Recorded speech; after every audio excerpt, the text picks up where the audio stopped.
Bonjour. Suivant attentivement comment nous allons représenter ce réseau PERT. Commençons par compléter ce tableau en remplissant la colonne des tâches suivantes. Quelles sont les ou la tâche suivante à la tâche A? Nous venons dans la colonne des tâches antérieures. Nous regardons la tâche A. La tâche A, la tâche suivante à la tâche A, c'est C. Nous venons écrire C ici. Donc voilà A, voilà la tâche qui suit A, c'est C. Nous regardons encore, voici A ici. E est la tâche qui suit A. E. Nous regardons encore, voici A ici. G est la tâche qui suit A. G. Voilà donc les tâches qui suivent A, la tâche A. Il n'y en a plus A, donc il y a A 3 fois ici. Ça veut dire qu'on aura 3 tâches qui suivent la tâche A. Continuons avec la tâche B. Regardons dans la colonne des tâches antérieures, là où il y a B. Voici B ici. G est la tâche qui suit B. G est la tâche qui suit B. Il n'y en a plus B, ça veut dire que G est la seule tâche qui suit B. Ensuite C. Voici C ici. D est la tâche qui suit C. D est la tâche qui suit C. Voici encore C ici dans la colonne des tâches antérieures. Ça veut dire F est la tâche, une autre tâche qui suit C. Il n'y en a plus C, ça veut dire que D et F sont les deux tâches qui suivent la tâche C. On passe à la tâche D. On regarde dans la colonne des tâches antérieures là où il y a D. Voici D ici. I est la tâche qui suit D. Il y en a D une seule fois ici. Donc ça veut dire que I est la seule tâche qui suit D. On passe à la tâche E. On regarde là, voici E ici. F est la tâche qui suit E. F est la tâche qui suit E. Parce qu'on a E une seule fois ici. Donc F est la tâche qui suit E. On n'en a plus E ici. On passe à la tâche F. On regarde là où il y a F. Voici F ici. I est la tâche qui suit F. On a un seul F ici, donc on a une seule tâche qui est F ici, donc I est la seule tâche qui suit F. On passe à G. On regarde là où il y a G ici. Voici G ici. H est la tâche qui suit G. Donc H est la tâche qui suit G. On a G une seule fois ici, donc H est la seule tâche qui suit la tâche G. On passe à la tâche H. On regarde là où il y a H ici. Il n'y en a pas H. Ça veut dire que H n'a pas de tâche suivante. Rien ne suit H, donc H n'a pas de tâche suivante. On passe à I. On regarde là où il y a I ici. Il n'y en a pas I ici. Ça veut dire que I n'a pas de tâche suivante. Voilà donc comment remplir les tâches suivantes. Nous allons donc passer au niveau des tâches. Il s'agit d'un projet prévu pour 32 jours. On va optimiser cela à l'aide du réseau PERT. Nous allons passer, je disais, au niveau des tâches. Mais avant cela, je vous invite, pour ceux-là qui ne sont pas encore abonnés, à vous abonner à cette chaîne en cliquant juste en dessous sur s'abonner en couleur rouge. Et pour ceux qui sont déjà abonnés, je vous invite à partager davantage cette vidéo, à liker et à laisser un commentaire. Comment trouver les niveaux de tâches? Je rappelle que le niveau de tâches est constitué des tâches n'ayant pas de tâches antérieures. Commençons par le niveau 1. Le niveau 1 sera constitué de quoi? Nous regardons quelles sont les tâches ici qui n'ont pas de tâches antérieures. Nous avons la tâche A qui n'a pas de tâches antérieures. Elle fait partie du niveau 1. La tâche B qui n'a pas de tâches antérieures. Elle fait également partie du niveau 1. Voilà les deux tâches qui n'ont pas de tâches antérieures. Ces deux tâches-là font partie du niveau 1. Comment faire pour trouver les tâches du niveau 2? Nous allons utiliser les tâches du niveau 1 pour trouver les tâches du niveau 2. Nous allons venir dans la colonne des tâches antérieures où nous allons barrer toutes les tâches du niveau 1, à savoir A et B. Voici A ici, je barre. Voici A ici, je barre. Voici A également ici, je barre. Je vais également B.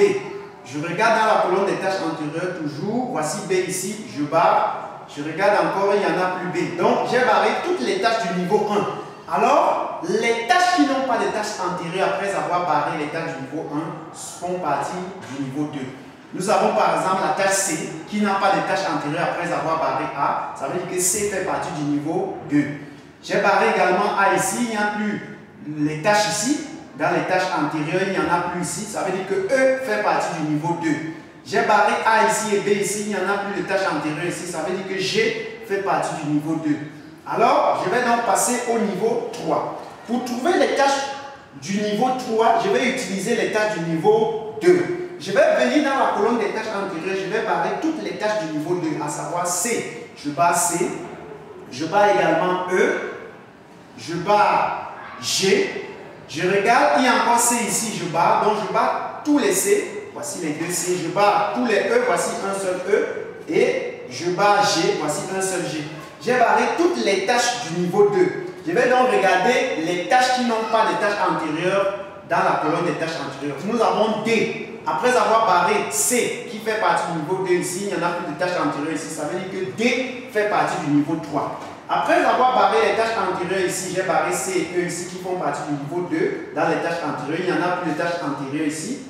Il n'y en a plus de tâches antérieures ici. Ça veut dire que F fait partie du niveau 3. J'ai barré les tâches du niveau 2 ici. Dans la colonne des tâches antérieures, il n'y en a plus de tâches antérieures. Ça veut dire que H fait partie du niveau 3. Voilà donc les tâches du niveau 3. Maintenant, nous passons au niveau 4. Pour trouver les tâches du niveau 4, je vais utiliser les tâches du niveau 3. Je vais venir dans la colonne des tâches antérieures. Je vais barrer toutes les tâches du niveau 3, à savoir D. Je regarde là où il y a D. Voici D ici, je barre. Je regarde là où il y a F. Voici F ici, je barre. Il n'y en a plus F. Je regarde là où il y a H. Il n'y en a pas H. Donc, j'ai barré les tâches du niveau 3 seulement ici, D et F. Il n'y en a plus de tâches antérieures, ça veut donc dire que I est la seule tâche qui fait partie du niveau 4. Et puis, après cela, il faut vérifier. On compte 1, 2, 3, 4, 5, 6, 7, 8, 9 tâches. 1, 2, 3, 4, 5, 6, 7, 8, 9 tâches. Ok, c'est bon. Maintenant, je rappelle, vous ne devez pas avoir une tâche dans un niveau deux fois. Donc, ou dans un autre niveau. Si vous avez déjà A ici, vous ne devez plus avoir A nulle part dans un autre niveau. Si vous avez B là, vous ne devez plus avoir B dans un autre niveau. Donc, A est seulement dans un niveau et B. Donc, chaque tâche se trouve seule dans son niveau. Voilà comment on trouve les niveaux des tâches. Maintenant, on passe à la représentation du réseau PERT. Pour représenter le réseau PERT, on va le représenter par niveau. Nous avons 4 niveaux ici. Voici le premier niveau, voici le deuxième niveau, voici le troisième niveau et voici le quatrième niveau. On commence par le premier niveau. Le premier niveau est constitué des tâches du niveau 1.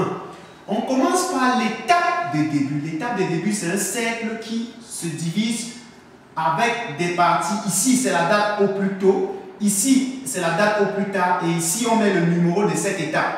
Donc ça, c'est l'étape de début qui est constituée de la date au plus tôt, la date au plus tard et le numéro de cette étape.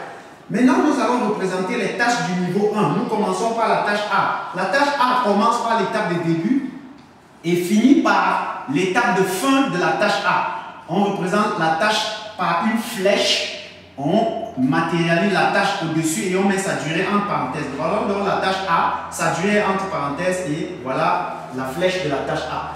Ensuite, on passe à la tâche B qui fait partie du niveau 1. Ce sont les tâches du niveau 1. Nous sommes toujours au niveau 1. La tâche B commence ici à l'étape de début et finit à cette étape de fin de la tâche B. Voilà l'étape, nous sommes au niveau 1. Voilà l'étape de fin de la tâche B. On représente la tâche B qui commence là et finit là. Voilà B avec sa durée entre parenthèses. Maintenant, comme on a fini les tâches du niveau 1, on passe aux tâches du niveau 2. La première tâche du niveau 2, c'est C. C vient après quelle tâche? C vient après la tâche A. Ça veut dire que lorsque la tâche A finit à cette étape-ci, C commence là et vient finir à une étape de fin de C. Voilà donc la tâche C qui commence après la tâche A, d'après le tableau. C vient après A qui commence là et finit ici. Voilà C avec sa durée, ça finit à cette étape de fin. On passe à la deuxième tâche du niveau 2 qui est E. E vient après quelle tâche? Après la tâche A. Donc la tâche A qui finit à cette étape-ci, E commence là et finit à cette étape de fin de E ici. Je représente le cercle là, je mets là-bas. Voilà l'étape de fin de E. E commence là et finit ici. Voilà la flèche de la tâche E avec sa durée qui est 1 jour. On continue avec la tâche G qui fait partie du niveau 2. La tâche G vient après quelle tâche? G vient après A et B. G qui fait partie du niveau 2 vient après A et B. Voici A qui finit ici, B finit ici. Donc G va venir après A et B. Or, je représente G ici. Je prends une tâche fictive de A ici, je viens entrer là-dedans. Voilà A qui vient là en tâche fictive. B vient là et G sort après A et B. La tâche fictive est en trait interrompu, donc c'est une flèche en trait interrompu. A' avec sa durée 0 parce que ça c'est A. Donc la tâche fictive ici c'est A'. Parce que A vient là en A'.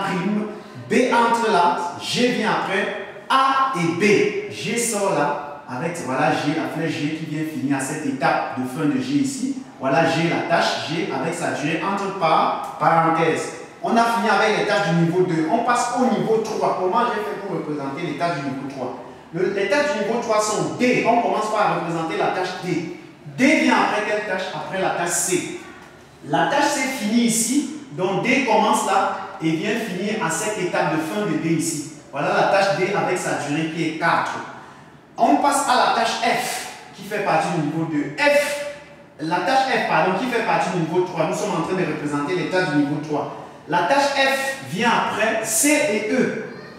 La tâche F vient après C et E. Comme C continue là, on va prendre là une tâche fictive de C, faire entrer là, E vient là, comme E finit là, F va venir après C et E. Donc on prend une tâche fictive ici parce que comme ça continue ici, D vient après C là. Comme on veut représenter F qui vient aussi après C et comme C continue là, on prend une tâche fictive, on entre ici à E parce que F vient après E. On entre ici dans E, E vient là, donc on aura C, E et F va venir après C et E. Voilà la tâche F qui vient là et finit à cette étape de fin de F. F avec sa durée qui est 7. Voilà la tâche F avec sa durée qui est 7. Maintenant, on continue avec la dernière tâche du niveau 3 qui est H. H vient après quelle tâche? Après G. Nous sommes au niveau 3. H vient après G. G finit ici. Donc H commence là et vient finir à cette étape de fin ici. Voilà H avec sa durée. La flèche de la tâche H avec sa durée. Ça vient finir à cette étape de fin.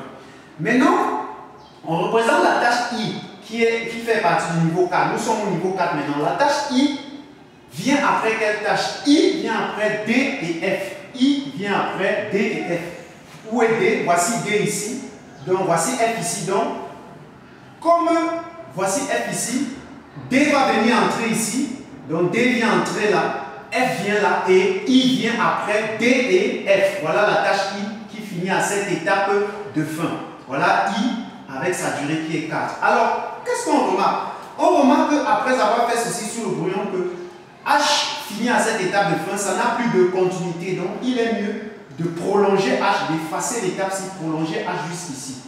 Alors, ici, comme D vient ici, entre ici en interrompu, l'étape-ci ne sert à rien. Donc, D viendra juste, entrer ici.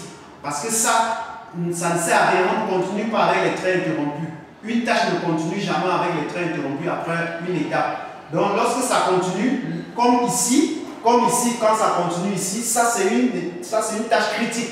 Comme ça continue comme ici après l'étape 6, ça c'est une tâche critique. Or ici, comme ça continue avec un trait interrompu, ce n'est plus une tâche critique ici. Donc ça on annule, on vient représenter, on efface cette étape-ci, on vient représenter D une fois ici, donc ça entre ici. Donc, proprement sur notre feuille, on va représenter notre réseau PEUT comme ceci. J'ai dit tantôt que D viendra jusqu'ici. Donc, au lieu de représenter l'étape qui était ici, D va venir jusqu'ici. Or, H finissait ici. Comme ça ne continue plus, on va prolonger jusqu'à la fin. Donc, voilà notre réseau PEUT. On a l'étape de début. On a la tâche A qui vient là, la tâche B qui vient là, la tâche fictive de A, c'est-à-dire A' qui a pour durée 0. Nous avons E qui est là. Nous avons C qui est une tâche fictive de C qui vient entrer là. Et F. Nous avons la tâche D que je disais tantôt qui ne continue pas après son étape par un trait interrompu. On efface cette étape de fin de D. On prolonge la tâche D jusqu'ici. Maintenant, la tâche H qui arrivait à une étape de fin de H, comme ça ne continuait plus, on va effacer cette étape, continuer H jusqu'à la fin. Parce que ça va jusqu'à la fin. Vous allez constater que I et H sont des tâches qui n'ont pas de suivant parce que ces tâches-là appartiennent au niveau. En tout cas, ces tâches-là n'ont pas de tâches suivantes parce que H appartient au niveau 3, mais I appartient au niveau 4. Mais lorsque vous regardez ces tâches finir ici, ça veut dire que les deux tâches n'ont pas de suivant. Alors, comment j'ai fait pour compléter les dates au plus tôt et les dates au plus tard? Comme nous sommes ici à l'étape de début, vous commencez par mettre 0 ici à cette étape. On numérote même d'abord les étapes. On a 1, on a 2, on a 3, on a 4, on a 5, on a 6, on a 7, on a 8. Ça, c'est le numéro des tâches, des étapes. On numérote donc ces étapes-là. 1, 2, 3, 4, 5, 6, 7, 8. Maintenant, à l'étape de début, on met 0 là. Comme il y a une seule flèche qui arrive ici, on fait 0 plus 6, ça fait 6.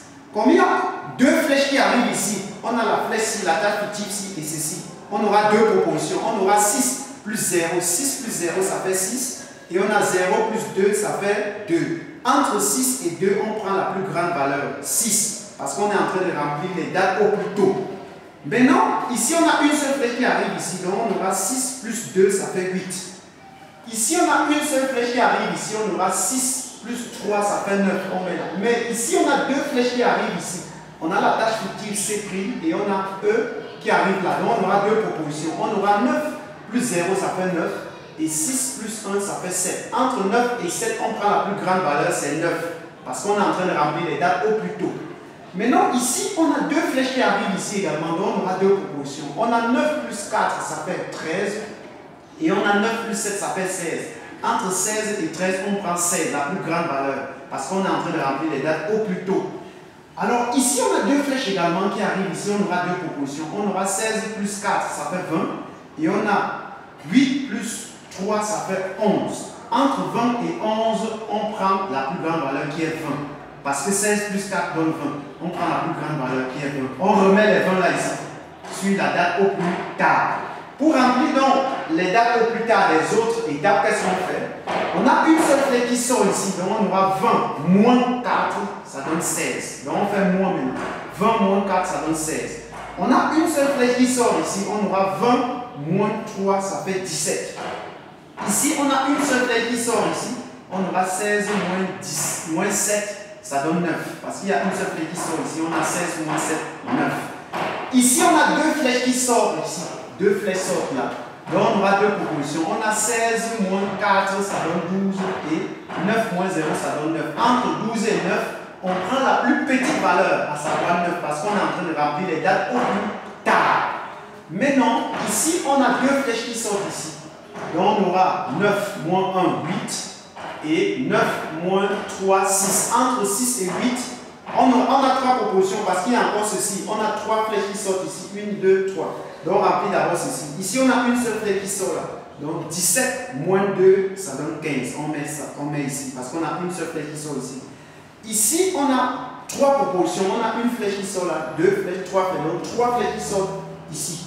On a 15 moins 0, ça donne 15. On a 9 moins 1, ça donne 8. On a 9 moins 3, ça donne 6. Entre 6, 8 et 15, on prend 6, la plus petite valeur. Parce qu'on est en train de remplir les dates au plus tard. Maintenant, ici, on a deux flèches également. On a 15 moins 2, 13. 6 moins 6, 0. Entre 0 et 13, on prend la plus petite valeur qui est 0. Alors, on va identifier les étapes critiques. Les étapes critiques ont les mêmes dates. Donc, 0, 0, même date. Ça, c'est une étape critique. 6, 6, ça c'est une étape critique. 9, 9, ça c'est une étape critique. 9, 9, on a une étape critique encore ici. 16, 16, une étape critique. 20, 20, une étape critique. Alors, les tâches qui passent par ces étapes critiques sont appelées les tâches critiques. Donc, pour quitter ici ou ici, on passe par A. A est une tâche critique.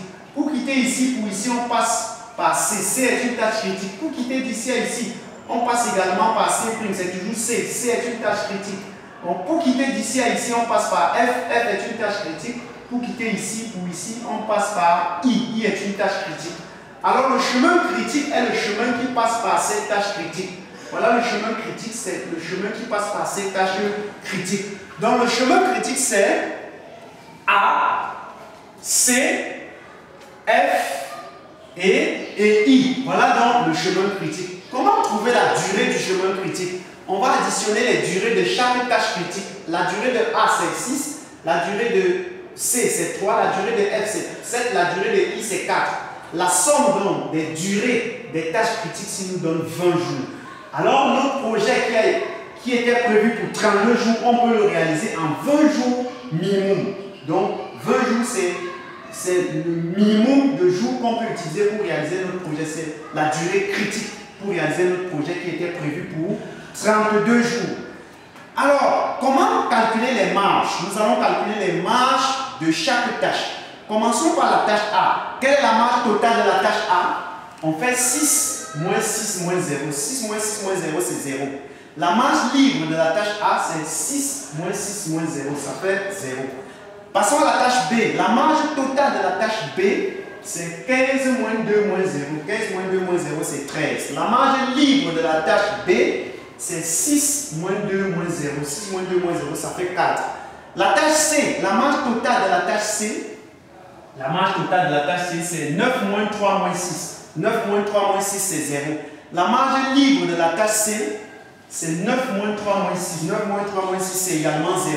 Passons à la tâche D. La marge totale de la tâche D, la tâche D, là voici, c'est 16 moins 4 moins 9.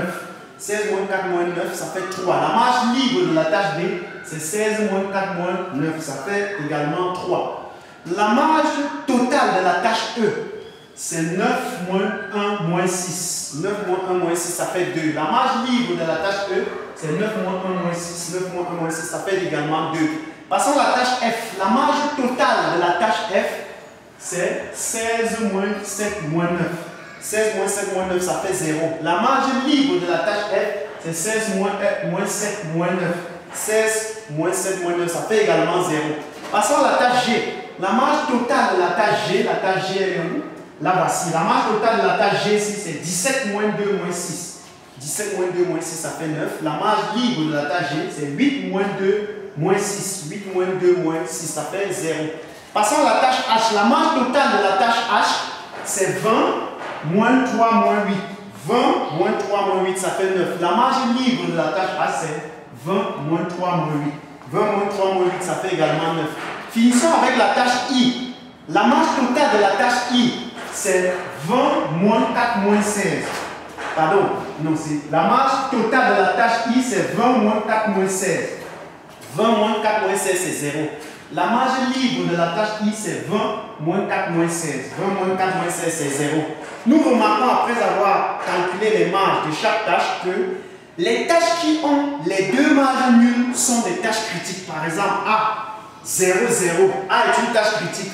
B, ce n'est pas une tâche critique. C, 0, 0, c'est une tâche critique. D, ce n'est pas une tâche critique. E, ce n'est pas une tâche critique. F, 0, 0. F est une tâche critique.